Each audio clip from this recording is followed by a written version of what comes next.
From 1866 to 1922, Noble and Greenough School relocated itself to 5 separate Boston addresses: Pemberton Square, Winter Street, Tremont Street, West Cedar Street, and Beacon Street.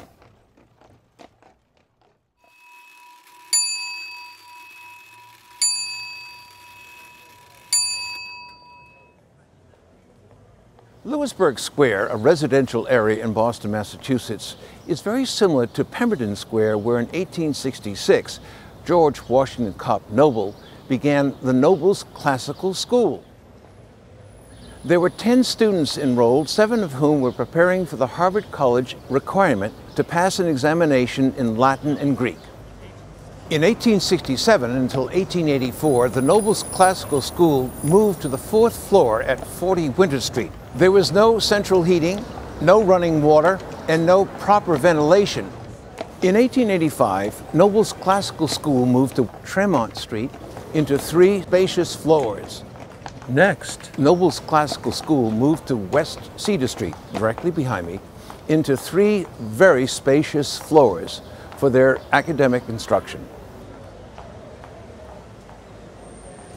In 1887, James Greenough, then 30, married Catherine Noble, Mr. Noble's daughter.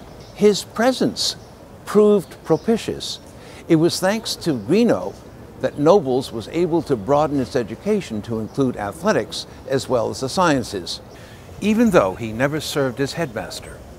The name of the school was changed from Noble's Classical School to Noble and Greenough School.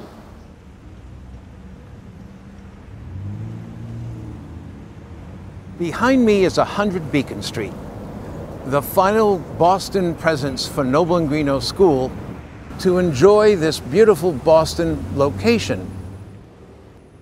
1899, I went to Noble and Greenough in the 7th class. I had both Mr. Noble and Mr. Greenough. Mr. Noble was a kindly old gentleman who was very deaf, and his students took advantage of him by filling in for a fellow student when he didn't know his Latin translation. Mr. Noble was a very fine man. Mr. Greenough, otherwise known as Blackjack Jim, was not kindly a man, but he still was popular with his certain students. I went there for 7 years and graduated in 1906. I went to Harvard and graduated in 1910. The first floor there were offices and the main study hall, the second floor classrooms, the third floor was the primary department, and the top floor had classrooms and a science laboratory. The school's primary objective was still to have boys prepared for Harvard College, that is, through the study of Latin and Greek, but now the tone was modernized to include mathematics, sciences, and athletics.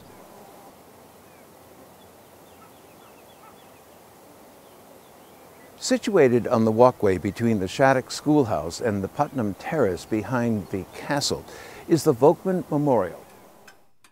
My father's name was Arturo Ludovico Carolus Volkman. Just hear his voice saying that, oh, it was such a privilege to be able every day to go into a school and teach, to watch a mind grasp an idea. The greatest thing you can be is a scholar. If you can't be a scholar, be an athlete, at any rate, be a gentleman. It was a curious order. 5 Harvard captains from Volkman School who actually were in college simultaneously. Now that's a pretty hard record to match. After Mr. Noble's death, Mr. Fisk assumed the duties of principal. And it was Mr. Wiggins, a recently hired math teacher, who was elected by the Noble's trustees in 1921 to become headmaster of Noble and Greenough School. Mr. Wiggins convinced the trustees to purchase the Albert Nickerson Riverdale estate for $102,000.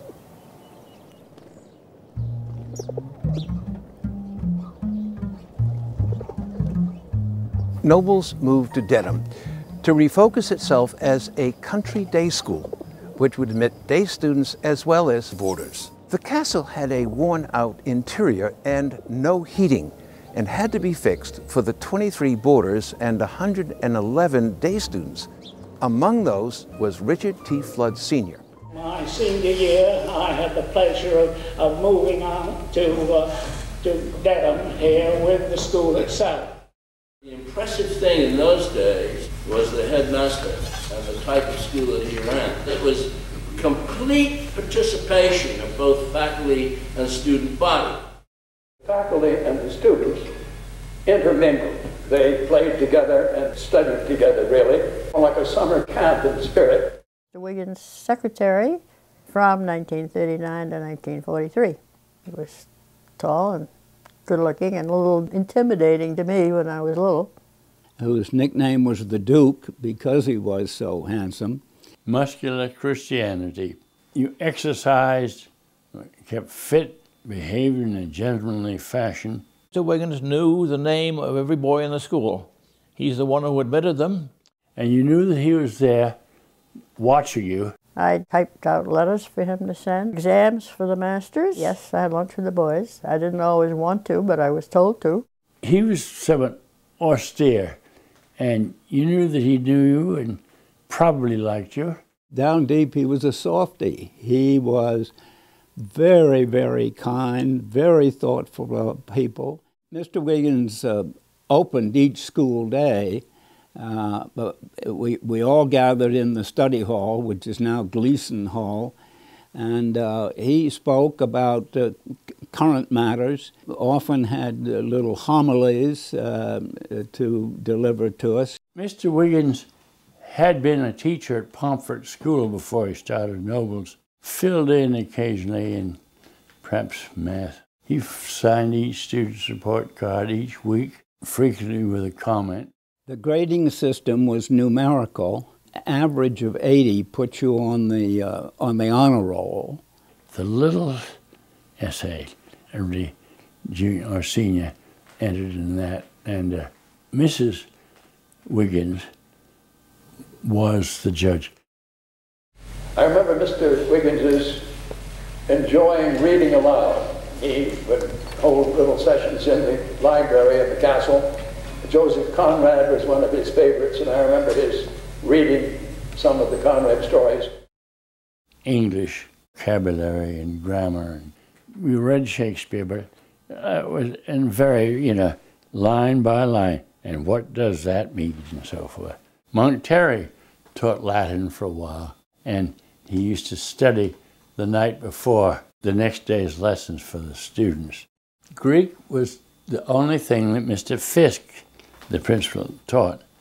He loved it, and he was very good at it. Dick Flood made two major contributions, major history and music. He persuaded Mr. Wiggins that we should have a course in European history, and he taught it with great enthusiasm.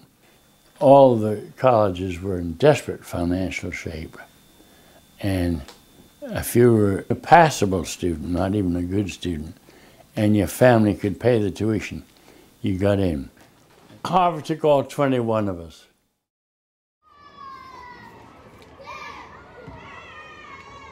People who were not very strong and not very athletic played football in one form or another. Midgets for the small kids, juniors for the intermediate, and the varsity teams. September 22nd, in 1938, we were down on the football field, and the wind came up.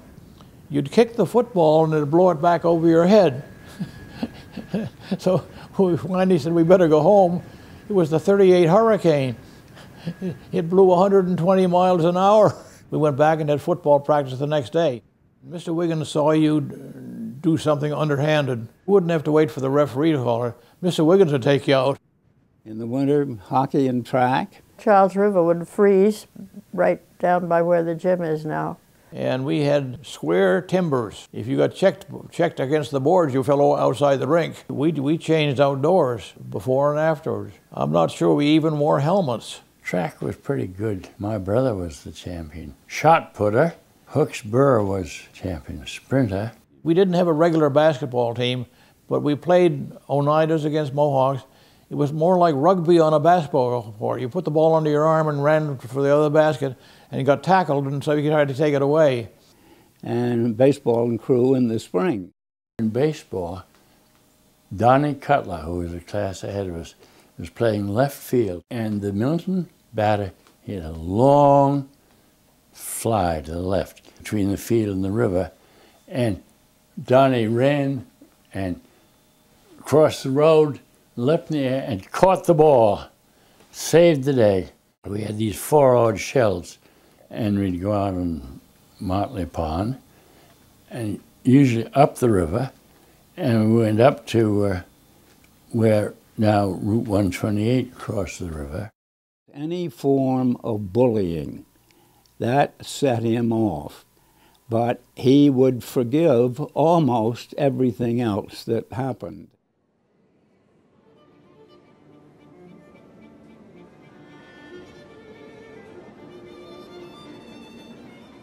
He told about a steamboat captain who could navigate by listening to the bleating of the sheep on the shore, and he knew Farmer Jones's sheep from Farmer Smith's sheep. And I once told Laura Putnam about this. My parents never let a story go unembellished. Anybody who couldn't exercise, Mr. Wiggins used to grab them, take them into the woods with axes and saws, and they'd chop firewood. So after the football game, you went up for tea. There was a fire in the fireplace at the entrance, and one upstairs where they were serving the tea, and one in the dining room. They were exercising, chopping firewood, and then lugging it up to the castle for the fireplaces.